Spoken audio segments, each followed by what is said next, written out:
بسم اللہ الرحمن الرحیم۔ تمام تعریفیں اللہ کے لیے، درود اور سلام محمد اور آل محمد کے لیے۔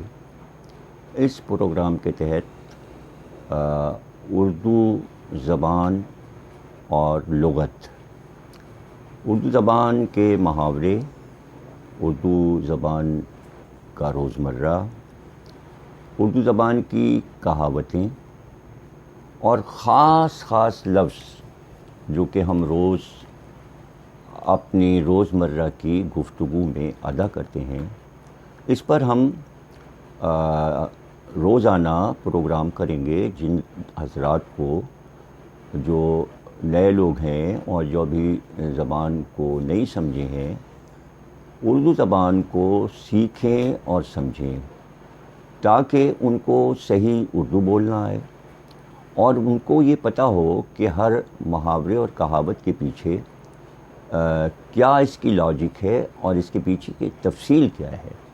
یہ جاننے کے لیے آپ یہ پروگرام دیکھتے رہیں، اور ہمارا چینل یہ تو ہوگا کو بار بار دیکھیں، اور جتنے پروگرام آپ کو دیے جا رہے ہیں ان سب کو آپ خود بھی دیکھیں، اپنے احباب کو دکھائیں، تاکہ آپ کی مادری زبان اردو جو ہے، آپ کو اس کا ماہر ہونا چاہیے اور اچھی زبان بولنے کی کوشش کریں، اور وہ الفاظ آپ ترک کر دیں کہ جو کسی بھی لحاظ سے اچھے نہیں ہیں اور ان میں خوبصورتی نہیں ہے اور وہ مہذب لفظ نہیں ہیں۔ ہمارے کتب خانے میں مہذب لکھنوی صاحب کی وہ لغت موجود ہے جس کی 14 جلدیں، جس کی پہلی جلد میرے سامنے ہے، اور یہ میں آپ کو اس لغت سے یہ بتاؤں گا کہ ایک لفظ سے کتنے جملے بنتے ہیں۔ لفظ ایک ہوگا لیکن اس سے کتنے جملے اردو زبان میں رائج ہوئے اور شعراء نے اپنے اشعار میں ان کو پیش کیا۔ دیکھیے، خاص بات میں آپ کو یہ بتا دوں کہ وہ الفاظ اردو میں جو عربی سے آئے، یا وہ الفاظ جو فارسی سے آئے، یا وہ لفظ جو قرآن شریف سے اردو میں شامل ہو گئے، ان لفظوں کے معنی دیکھنے پڑتے ہیں لغت میں جا کر۔ اگر وہ لفظ کہیں کسی مضمون میں، کسی کتاب میں، کسی شعر میں آ رہا ہے تو لوگ اس کے معنی دیکھتے ہیں، اس لیے کہ ان لفظوں سے وہ اچھی طرح مانوس نہیں ہوتے ہیں۔ لیکن وہ الفاظ جو آپ دن میں کئی بار بولتے ہیں، ان کے بھی معنی آپ کو معلوم ہونا چاہیے، تاکہ وہ عام لفظ بھی آپ صحیح طریقے سے بول سکیں اور لوگوں کو سمجھا سکیں۔ مثلاً میں آپ کو ایک واقعہ سناتا ہوں۔ مولانا کوثر نیازی صاحب، وہ میرے بہت اچھے دوست تھے اور بہت اچھے تعلقات ہمارے ان کے تھے۔ علمی ادبی طور پر ہمارے ان کے ساتھ اٹھنا بیٹھنا تھا، بات چیت تھی، اور میں جب راولپنڈی جاتا تھا تو ان کا اخبار شہاب نکلتا تھا، تو اس کے آفس میں بھی جب میں بیٹھ جاتا تھا تو وہ کہتے تھے یہاں بیٹھیں تو ایک کوئی مضمون لکھ دیجئے۔ تو میں ان کے اخبار کے لیے وہیں بیٹھ کر کوئی نہ کوئی نیا مضمون لکھ دیا کرتا تھا۔ 1970-71 کی بات ہے، اور اس کے بعد جب پیپلز پارٹی کی حکومت آئی پاکستان میں، تو وہ وزیر اطلاعات اور وزیر نشریات ہو گئے تھے، اور پورا ریڈیو اور ٹی وی ان کی نگرانی میں تھا۔ تو اس زمانے میں نے ان کو ایک جلسے میں راولپنڈی لیاقت ہال میں دعوت دی تھی، اور وہ تھا میر انیس ڈے۔ اس میں وہ تقریر کر رہے تھے، تو انہوں نے میر انیس کی شاعری کے فوائد بتائے کہ اگر آپ میر انیس کو پڑھیں گے تو آپ کو بہت اچھی اردو آ جائے گی، اور آپ اچھی با محاورہ اردو بولنے لگیں گے۔ مسئلہ یہ ہوتا ہے کہ اردو تو سب بولتے ہیں، لیکن وہ اردو پسند کی جاتی ہے جو نستعلیق اردو ہو، وہ اردو جو فصیح ترین اردو ہو، جس اردو میں فصاحت بھی ہو اور بلاغت بھی ہو، وہ اردو آپ کو جب آئے گی جب آپ میر انیس اور مرزا دبیر کو پڑھیں گے۔ تو انہوں نے ایک مثال پیش کی کہ میر انیس کے استعمال شدہ 3 لفظ ہم آپ کو بتا رہے ہیں۔ 3 لفظوں میں انہوں نے کہا کہ تینوں لفظ جو ہیں وہ کاف سے شروع ہوتے ہیں۔ کاف یعنی مرکز جس میں لگتا ہے، تو قاف ہے جس میں 2 نقطے ہوتے ہیں، اور ایک کاف ہے۔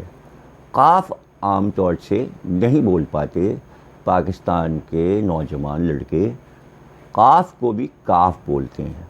یہ ایک عام وبا ہو گئی ہے کراچی میں بھی، اور پنجاب میں تو خیر تھی ہی یہ وبا کہ پنجابی جو ہے وہ قاف نہیں بولتا ہے، اور کراچی والے قاف بول سکتے ہیں، لیکن وہ بھی فیشن میں آ گئے اور اس کو فیشن میں لائے کہ انہوں نے دونوں کو ایک کر دیا، قاف کو اور کاف کو۔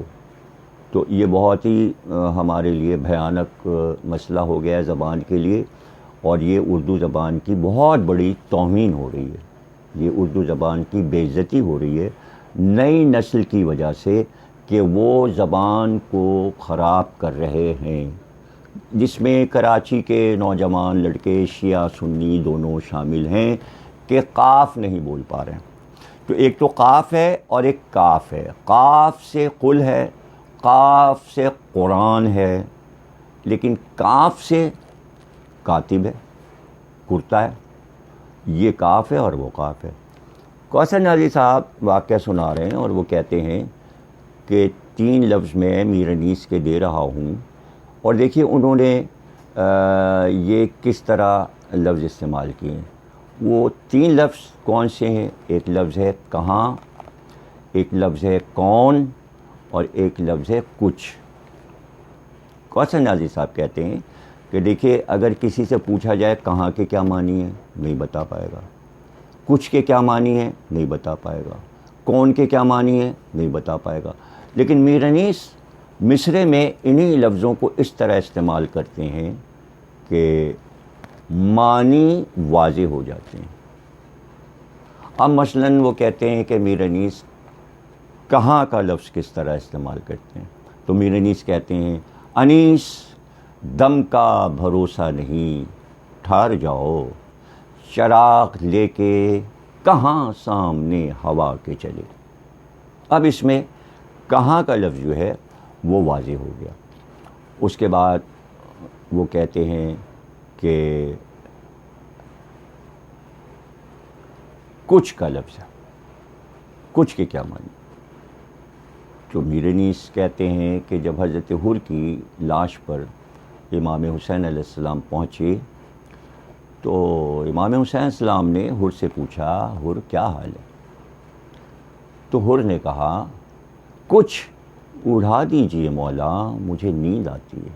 اب یہ اتنا خوبصورت اور حساسی مصرع ہے کہ جس کو آپ محسوس کریں کہ جب کوئی آرام کے لیے لیٹتا ہے تو جب خون کی ہلکی سی سردی محسوس ہوتی ہے تو اس کا دل چاہتا ہے کوئی چادر اوڑھ لے، کوئی رضائی اوڑھ لے، اور وہ نیند جو میٹھی نیند آ رہی ہے، اور اس کے بعد جب وہ اپنے اوپر رضائی یا چادر ڈال لیتا ہے تو کتنی اچھی نیند آتی ہے۔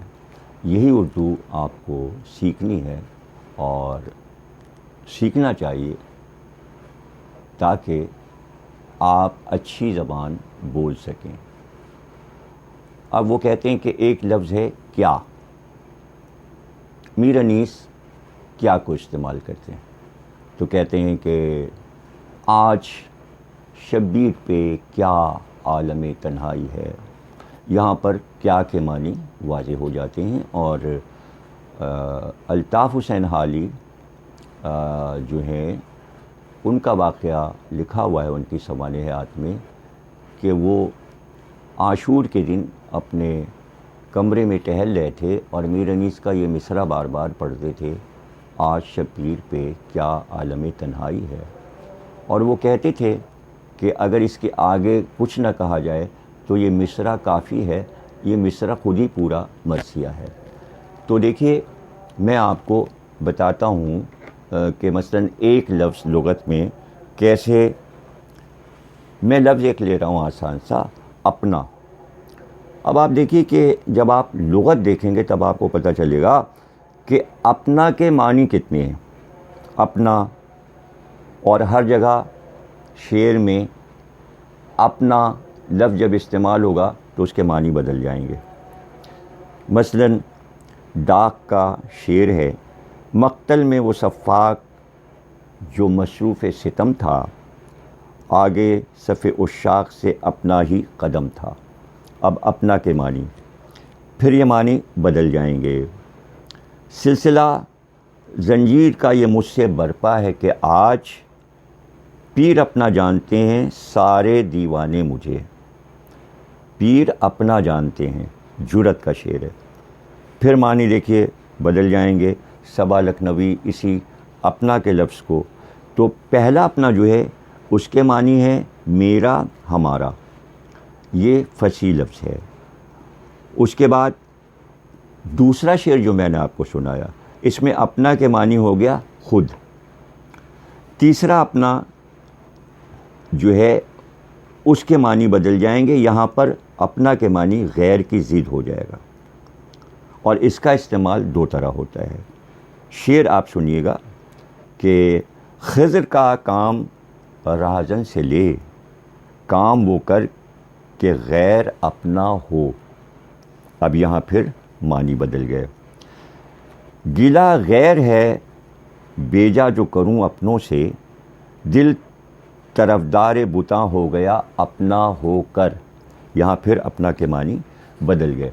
اب یہ تقریباً 22 معنی اپنا کے ہیں الگ الگ. اس کے بعد پھر اس کے محاورے اور روزمرہ شروع ہو جاتا ہے. اپنا اپنا جی، اپنا اپنا راستہ لینا، اپنا اپنا رنگ، اپنا اپنا شوق، اپنا اپنا کرنا، اپنا اپنا بھرنا، اپنا اپنا گھولو، اپنا اپنا پیو، اپنا اپنا مذاق، اپنا اپنا مقدر. اس طرح پھر اپنی کا لفظ شروع ہوگا. اب یہ تھوڑے تھوڑے میں آپ کو یہ لغت بتاؤں گا. تو اب اس میں دیکھیے کہ مثلاً ہم کو یہ معلوم ہونا چاہیے کہ مذاق کا معیار کیا ہے. مذاق کسے کہتے ہیں؟ آیا کسی شخص کی مداحی کو بھی مذاق کہہ سکتے ہیں؟ آج کل چونکہ فیس بک کا زمانہ ہے اور اردو سب کی ناقص ہے، اردو کسی کو بولنا نہیں آتی، نہ ٹیلی ویژن پر کوئی صحیح اردو بول پاتا ہے، نہ سوشل میڈیا پہ صحیح لکھ پاتا ہے، نہ بول پاتا ہے. اب میں جناب سب سے پرانا اردو داں یہاں پاکستان میں موجود ہوں. آپ کو ایک بات اور بھی بتا دوں کہ سب سے پہلے ریڈیو پاکستان کے ڈائریکٹر جنرل زیڈ بخاری، ذوالفقار علی بخاری صاحب تھے. وہ بڑے اردو کے ماہر تھے، اس لیے انہوں نے حکومت پاکستان کی طرف سے یہ بات فیصلہ ہوا تھا کہ جو بھی ریڈیو پاکستان پر بولے گا پہلے اس کو سنانا ہوگا کہ اس کا تلفظ کیسا ہے، اس نے لفظ صحیح استعمال کیا ہے. اس لیے ارم لکھنوی صاحب جو کہ مشہور شاعر تھے اردو کے، وہ ریڈیو پاکستان میں ملازم تھے اور وہ سب کی اردو پہلے سنتے تھے. بڑے سے بڑا آدمی آ جائے، منسٹر آ جائے، کوئی آئے، شاعر آئے، ادیب آئے، اور کسی بھی شعبے میں وہ بولنے جا رہا ہے تو پہلے اپنی اردو سب کو سنانا پڑتی تھی اور ارم لکھنوی اس کی اردو درست کرتے تھے. ہاشم لکھنوی صاحب مختلف دور میں ریڈیو پاکستان پر اردو صحیح کرانے والے تھے. جب تک ٹیلی ویژن نہیں شروع ہوا تھا پاکستان میں، کوئی ٹی وی نہیں آیا تھا، اور اس کے بعد یہ فیس بک اور یہ سب سوشل میڈیا وغیرہ آ گیا اور اس میں تو سب آزاد ہو گئے. اب یہ کہ ظاہر ہے کہ ریڈیو پاکستان پہ تو دیکھا جاتا تھا کہ کون بولنے جا رہا ہے تو وہ چیک ہوتا تھا. اب یہ سوشل میڈیا میں تو ہر آدمی یہ چاہ رہا ہے کہ میری آواز سنی جائے, میری بات سمجھی جائے, لیکن ظاہر ہے کہ ہر ایک مشہور نہیں ہو سکتا. لاکھوں لوگ بیٹھے ہوئے ہیں, لاکھوں لوگ میں کون کہاں شہرت ملے گی. بس ایک کھولا ہوا ہے, انہوں نے اپنی دکان لگائی ہوئی ہے, آئی ڈی بنا لی, پیج بنا لیا, دکانداری شروع ہو گئی کہ اب ہمارے پیج پہ آئیے. ارے بھائی کیوں آپ کے پیج پہ آئیں گے؟ تو اب آپ دیکھیے کہ سوشل میڈیا پر اس وقت یوٹیوب, فیس بک اور گوگل, یہ تینوں پر آپ دیکھیے سب سے زیادہ اوپر چھایا ہوا میں ہوں. علامہ ضمیر اختر نقوی پورے سوشل میڈیا کے باپ بنے ہوئے ہیں. کیسے بنے ہوئے ہیں؟ اس لیے کہ میں بہت اچھی اردو بولتا ہوں اور آج سب میری تقلید کر رہے ہیں. آپ دیکھیے سوشل میڈیا پہ تو آپ نے دیکھا ہوگا کہ سب میری تقلید میں آ گئے ہیں اور میں فیس بک کا مجتہد اعظم بن گیا ہوں. میرے لفظ بول رہے ہیں, میری لغت بول رہے ہیں. بلکہ ایک پیج ایک صاحب نے بنایا بڑا اچھا, مجھے بہت پسند آیا. تو انہوں نے بنایا ہے کہ بھائی علامہ صاحب کے جتنے جملے آپ کو یاد ہوں وہ لکھیں. تو مجھے بہت مزہ آیا کہ سب جن کو جتنے جملے یاد آ رہے ہیں میرے بولے ہوئے, میرے محاورے, وہ سب لکھ رہے ہیں. تو اس سے مجھے یہ آسانی ہو گئی کہ ایک صاحب میرے خطابت کے, تقریروں کے, انٹرویو کے جملوں کا ایک پورا لغت تیار کر رہا ہے. ضخیم لغت بازار میں چھپ کے آئے گی, تو آپ لوگ اس میں ہیلپ کیجئے. اور وہ لفظ شاید میں بھول گیا ہوں بول کر, اور آپ تلاش کریں, چونکہ آپ میری تقریروں کو دیکھ رہے ہیں, مسلسل چھان رہے ہیں, پھٹک رہے ہیں, تلاش میں رہتے ہیں. آپ میری تقریر, میرا انٹرویو, آپ کا پسندیدہ آدمی میں ہوں. تو آپ یہ کام کریے کہ تمام میرے الفاظ ایک جگہ جمع کریں تاکہ ہمارے مصنف صاحب جو کہ لغت ہمارے نام کا تیار کر رہے ہیں تو اس میں وہ سارے لفظ درج ہو سکیں. مجھے بڑی خوشی ہے کہ ٹیلی ویژن جتنے چل رہے ہیں چینل یہاں پر مشہور ARY ہے, بول ہے یا سما ہے, یہ سارے ٹی وی, اس میں جتنے بھی اینکر بیٹھے ہیں ماشاءاللہ وہ میرے جملے بول رہے ہیں اور میرے محاورے بول رہے ہیں. اور آپ دیکھیں کتنی وسعت ہے میرے محاوروں میں, کہاں کہاں استعمال ہو رہا ہے. اسے کہتے ہیں بہترین اردو بولنا. تو اس سے شیعہ خطیب یہ دیکھیں اور مجھ سے سیکھیں کہ زبان منبر پہ کتنی اچھی بولنا چاہیے, کہ تمام آپ کے چھوٹے بڑے لفظ دنیا میں مشہور ہو جائیں, لوگ اسے استعمال کریں. پہلے علامہ رشید ترابی, ظاہر ہے کہ ان کے دور میں بڑی شہرت تھی, تو ان کے جملے لوگ بولا کرتے تھے اور اپنی خطابت میں استعمال کرتے تھے. لیکن میرے لیے یہ ہوا کہ رشید ترابی سے کہیں زیادہ بات بڑھ گئی, اس لیے کہ ترقی یافتہ دور آ گیا. ان کے دور میں فیس بک نہیں تھا, یوٹیوب نہیں تھا رشید ترابی کے دور میں.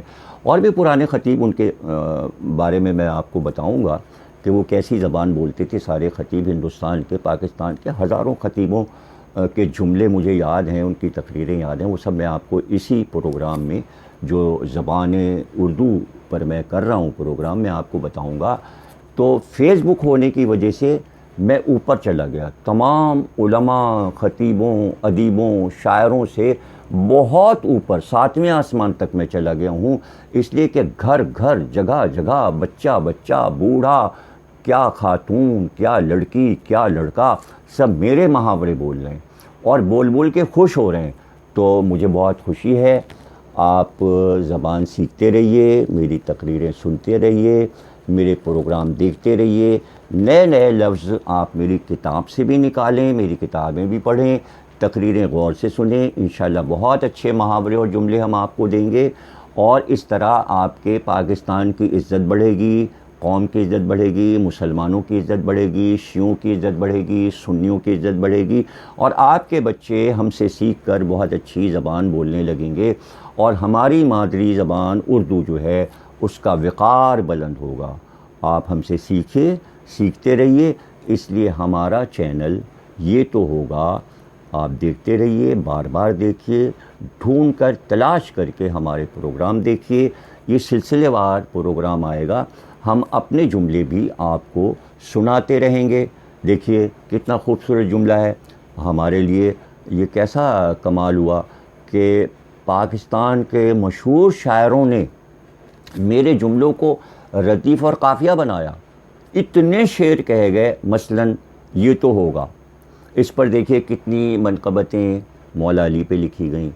یا میرا ایک جملہ کتنا خوبصورت، اور شاعر نے کہا بھی کیا حسین جملہ ہے میں نہیں بتاؤں گا. اس پر کتنا خوبصورت، اور وہ ذیشان شاعر نے، ذیشان عابدی نے تو دونوں کو ایک جگہ کر دیا. یہ تو ہوگا میں نہیں بتاؤں گا، اس کو انہوں نے ایک ہی مصرے میں رکھ دیا. تو اس سے آپ یہ اندازہ کیجئے میں جو جملہ بولتا ہوں وہ بحر میں ہوتا ہے. بحر آپ کو معلوم ہے 17 بحریں ہیں، 17 بحریں. 17 بحروں میں، عربی کی 17 بحروں میں 12 بحریں اردو شاعری میں استعمال ہوتی ہیں. سب سے زیادہ مضارع، اس کے بعد مجتز، پھر رمل ہے، مدید ہے، ہزج ہے. یہ ساری بحریں ہم آپ کو سکھائیں گے کہ شعر میٹر میں، پیمانے میں کیسے کہا جاتا ہے. آپ کو شاعری آ جائے گی میرے جملوں سے. آپ اگر افسانہ نگار ہیں تو اچھا افسانہ لکھ سکتے ہیں مجھے سن کر. اگر آپ ناول نگار ہیں تو اچھی ناول آپ لکھ سکتے ہیں میرے محاورے، میری زبان کو سن کر. اگر آپ ڈرامہ نویس ہیں، آپ مذہبی مضمون لکھ رہے ہیں، یا آپ تفسیر قرآن لکھ رہے ہیں، یا آپ حدیث کی کتاب لکھ رہے ہیں، یا تاریخ کی کتاب پہ کوئی، یا تنقید لکھ رہے ہیں، یا تحقیق لکھ رہے ہیں، آپ ہمیں سنتے رہیے. اور پھر دیکھیے کتنی آسانی سے ہم آپ کو ہر چیز لکھنے کی ترکیب بتائیں گے. آپ کو ہم قصیدہ کہنا، مرثیہ کہنا، غزل کہنا، رباعی، قطع، یہ سارے شعر آشوب لکھیے آپ، مثنوی لکھیے آپ. ہم آپ کو بتائیں گے کہ ایسے محاورے جن سے کہ مصرع بن سکے. میں جتنے لفظ بولتا ہوں، مثلا یہ تو ہوگا، یہ بحر میں، میں نہیں بتاؤں گا، یہ بحر میں. انتقال، مر گیا، جتنے چاہے شعر کہہ لیجیے اس کے اوپر، جہاں چاہے سے آپ فٹ کر لیجیے. تو آ گیا جوان ہو کے. اتنی خوبصورت غزل ہو سکتی ہے اس پر. لیکن چونکہ آپ کو شاعری نہیں آتی، فیس بک پہ آپ بیٹھے ہیں، جاہل کے جاہل رہ جائیں گے یار آپ اگر مجھے نہیں سنیں گے اور میری بات نہیں مانیں گے. میرے محاوروں کو اچھی جگہ استعمال کیجیے، میرے جملوں کو خوبصورت طریقے سے استعمال کیجیے. میم بناتے رہیے آپ، میم بنائیے. میم بنانے سے یہ ہو رہا ہے کہ جو سنجیدہ چیز نہیں سنتے وہ مزاحیہ چیز دیکھتے ہیں. میں اس کو مزاحیہ نہیں کہتا، یہ ان کے دماغ کا ایک اسکرو ڈھیلا ہے، تو وہ اس لائن سے کام کرنا چاہ رہے ہیں. تو چلو ادھر سے آ جاؤ. لیکن بات تو میری پہنچ رہی ہے نا، بات تو میری پہنچ رہی ہے. اس میں مذاق کیا ہو رہا ہے بھائی؟ کیا مذاق ہو رہا ہے اس میں؟ کس کا مذاق ہو رہا ہے؟ کیسے مذاق ہو رہا ہے؟ اردو زبان صرف آپ کے یہاں اور ہندوستان میں بولی جاتی ہے. ہندوستان والے سب مجھے جانتے ہیں. آپ کیا سمجھیں کہ انڈیا والے آپ سے زیادہ میری قدر کرتے ہیں؟ پاکستان سے زیادہ قدر میری انڈیا میں ہوتی ہے، اور ملکوں میں بھی ہوتی ہے، امریکہ میں، لندن میں، سب جگہ میں ہو کے آیا ہوں. جہاں بھی پاکستانی، ہندوستانی موجود ہیں میری قدردانی ہو رہی ہے. سب میرے قدردان ہیں. کون زبان کی بے عزتی کرے گا؟ کیوں دشمنی کرے گا؟ اب کچھ شیعہ کہتے ہیں شیعت کا مذاق اڑ رہا ہے.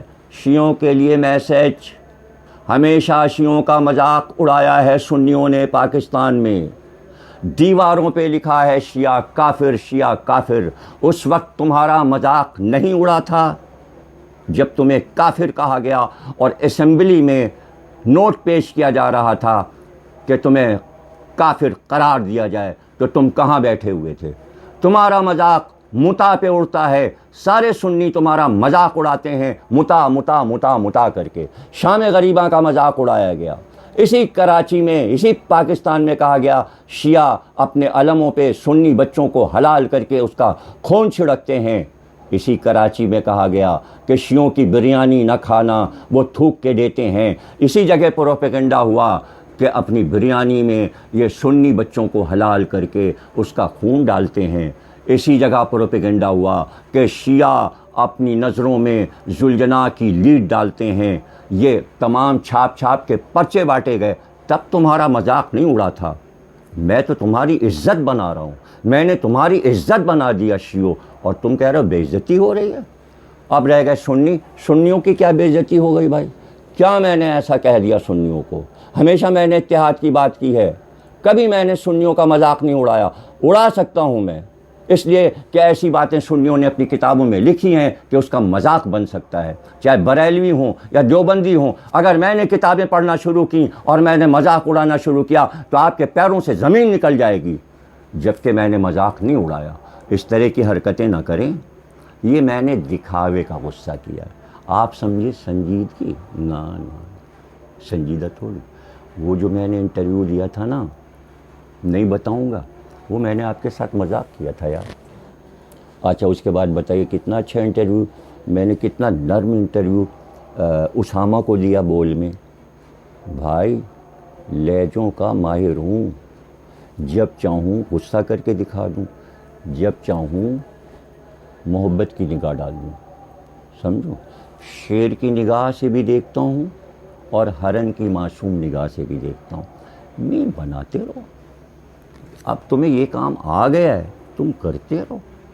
اب شیعہ سنی اس کے دیکھ کے بولے ہو رہے ہیں، پگلا رہے ہیں۔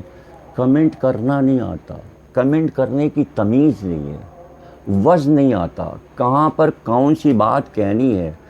دیکھیے جیسی کمنٹ وہ لکھتا ہے نا، ظاہر ہو جاتا ہے یہ احمق ہے، اس کو کچھ نہیں آتا، بالکل احمق ہے۔ تو آپ یار اپنی تصویر ڈال کے اپنے کو کیوں احمق اور پاگل مشہور کرا رہے ہیں؟ بیلنس کمنٹ دو، اچھے کمنٹ دو، اور اچھی طرف آ جاؤ، سنجیدہ ہو جاؤ۔ میرے ساتھ چلو گے، علم کا انبار لگ جائے گا، آنے والی دنیا میں تم ترقی کرو گے۔ بے وقوفیاں کرو گے، احمق رہو گے تو پھر شیخ چلی رہو گے۔ اس لیے میں تمہیں یہ میسج دے رہا ہوں، سنجیدہ ہو جاؤ، مذاق کے وقت مذاق کرو، سنجیدہ ہو جاؤ۔ اور وہ بے وقوف لوگ جو میم کو مذاق کہہ رہے ہیں وہ غلط ہے، اس لیے کہ میم کی بے عزتی مت کیجیے، میم کا لفظ مت استعمال کیجیے۔ میم ماں میں آتا ہے، آج مدر ڈے ہے، اگر آپ کو ماں سے محبت ہے تو آپ کو پتہ ہے ماں میں میم کیوں آتا ہے؟ محبت، ماں کی محبت بیٹے سے، اس لیے میم ہے۔ میم کے معنی محبت ہیں۔ عربی میں اور عبرانی میں ماں کے معنی، میم کے معنی پانی، میم کے معنی پانی، پاکیزہ پانی، جس سے آپ کی زندگی ہے۔ زندگی اللہ نے قرآن میں کہا ہے پانی سے ہر جاندار کی زندگی ہے، اور ماں، پانی کو ماں کہا ہے قرآن میں، میم الف زبر ماں، مان، سمجھ رہے ہیں آپ؟ اس لیے میم سے محمد ہے، سمجھ گئے آپ؟ میم کا لفظ الف لام میم، قرآن شروع ہوتا ہے میم سے، الف لام میم۔ اپنے دین کا مذاق اگر آپ بنا رہے تو بنائیے، میں تو اسے مذاق نہیں کہہ رہا ہوں، لیکن اگر اس کو آپ مذاق کہیں گے تو پھر آپ سرکار دو عالم کا مذاق اڑا رہے ہیں، شیعہ ہو یا سنی۔ اگر یہ مذاق ہے تو یہ پھر اسلام کا مذاق ہے جس میں میم آتا ہے، یہ دین کا مذاق ہے، سمجھ گئے آپ؟ میرا مذاق نہیں ہے، میرا مذاق نہیں، میرا مذاق کوئی کیا بنائے گا؟ کیوں بنائے گا بھائی میرا مذاق؟ میرا مذاق کوئی نہیں بنا سکتا۔ ہاں اگر آپ خود ہی مذاق بن رہے ہیں تو آپ کو پتہ ہی نہیں کہ بے خیالی میں آپ خود مذاق بن رہے ہیں۔ اب یہ پروگرام ہے، اس کے 4 حصے کیجئے گا، 4 حصے کر کے 4 میم بنا لیجئے گا، یہ تو ہوگا۔ چینل میرا ضرور دیکھیے، بہت کارآمد باتیں بتاؤں گا میں۔